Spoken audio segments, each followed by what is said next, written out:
Middle east की सियासत एक बार फिर खौल गई है। ईरान ने साफ शब्दों में अमेरिका के साथ आगे बातचीत से इनकार कर दिया है। यह सिर्फ कूटनीतिक बयान नहीं है, बल्कि उस बढ़ते अविश्वास का संकेत है जो पिछले कुछ समय से दोनों देशों के बीच गहराता जा रहा है। अब सबसे बड़ा सवाल यही है कि जब बातचीत बंद हो गई तो आगे क्या होगा। ईरान का कहना है कि अमेरिका पर भरोसा करना अब संभव नहीं रहा। आरोप है कि वॉशिंगटन बार बार अपना रुख बदलता रहा है, कभी बातचीत की बात तो कभी दबाव और प्रतिबंध। ऐसे में तेहरान को यह डर है कि किसी भी समझौते का भविष्य अनिश्चित रहेगा। यही वजह है कि ईरान ने नो मोर टॉक्स का सख्त संदेश दे दिया है। लेकिन यह मामला सिर्फ भरोसे का नहीं है, यह शर्तों का भी है। ईरान लगातार अपनी कुछ प्रमुख मांगों पर अड़ा हुआ है। इनमें आर्थिक प्रतिबंधों की पूरी तरह से हटना, उसकी परमाणु गतिविधियों में बाहरी दखल कम होना और क्षेत्रीय मामलों में उसकी संप्रभुता का सम्मान शामिल हो गया है। ईरान का स्पष्ट कहना है कि उन मुद्दों पर वो कोई समझौता नहीं करेगा। सवाल यह है कि क्या अमेरिका इन शर्तों को मानने की स्थिति में है। दूसरी ओर इजराइल का फैक्टर इस तनाव को और जटिल बना देता है। ईरान ने साफ चेतावनी दी है कि अगर अमेरिका या इजराइल की ओर से कोई दुस्साहस हुआ तो उसका जवाब भरपूर दिया जाएगा। यह बयान सिर्फ कूटनीतिक नहीं, बल्कि सैन्य टकराव की आशंका को भी मजबूत कर रहा है। अब तस्वीर को थोड़ा और गहराई से समझते हैं। हाल के महीनों में कई बार ऐसी खबरें आई कि अमेरिका और ईरान के बीच बैक चैनल बातचीत चल रही है। कभी सीज फायर की उम्मीद, लेकिन हर बार कुछ ना कुछ ऐसा हुआ जिससे बातचीत पटरी से उतर गई।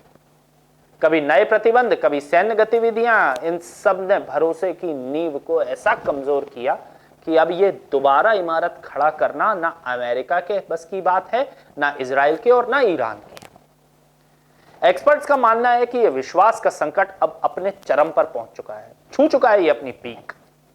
जब एक पक्ष को लगता है कि दूसरा पक्ष अपने वादों पर कायम नहीं रहेगा तो बातचीत का कोई मतलब नहीं बचता। यही स्थिति फिलहाल अमेरिका और ईरान के बीच बनती दिख रही है। लेकिन असली चिंता सिर्फ कूटनीति की नहीं है, ग्लोबल असर की भी है।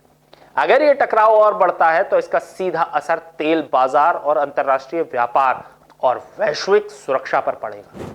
खासकर फारस की खाड़ी जैसे संवेदनशील इलाकों में किसी भी तनाव का मतलब है तेल की कीमतों में आसमानी उछाल और सप्लाई चेन पर दबाव।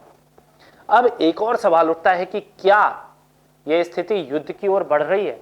फिलहाल दोनों पक्ष सीधे युद्ध से बचते दिख रहे हैं, लेकिन बयानबाजी और घटनाक्रम संकेत दे रहे हैं कि हालात तेजी से बदल सकते हैं। छोटे छोटे घटनाक्रम भी बड़े टकराव की वजह बन सकते हैं।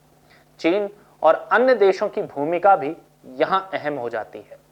अगर अमेरिका ईरान के बीच संवाद पूरी तरह बंद हो जाता है तो क्या कोई तीसरा देश मध्यस्थता करेगा या फिर यह गतिरोध और लंबा चलेगा। एक और दिलचस्प पहलू है, वो है ईरान का आत्मविश्वास।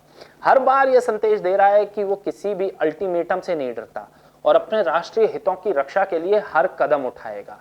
यह रुख बताता है कि तेहरान अब दबाव की राजनीति को स्वीकार करने के मूड में तो नहीं दिख रहा। तो क्या अब रास्ते पूरी तरह बंद हो चुके हैं? शायद नहीं। अंतर्राष्ट्रीय राजनीति में कभी नहीं जैसा शब्द अक्सर स्थायी नहीं होता, लेकिन फिलहाल जो संकेत मिल रहे हैं वे यही बताते हैं कि अमेरिका और ईरान के रिश्ते एक बेहद नाजुक मोड़ पर हैं। आने वाले दिनों में यह देखना बेहद अहम होगा कि क्या कोई नया संवाद शुरू होता है या फिर यह टकराव और गहराता है, क्योंकि अगर हालात बिगड़े तो इसका असर सिर्फ इन दो देशों तक सीमित नहीं रहेगा, पूरी दुनिया इसकी कीमत चुकाएगी। और यही इस कहानी का सबसे बड़ा रोमांच और सबसे बड़ा खतरा है।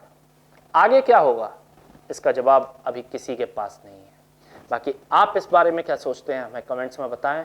साथ रहें राजीव टाइम्स के लिए, क्योंकि हम आपके लिए ऐसा ही एनालिसिस बार बार लाते रहेंगे जो आपकी और पूरी दुनिया की आंखें खोल दे। नमस्कार।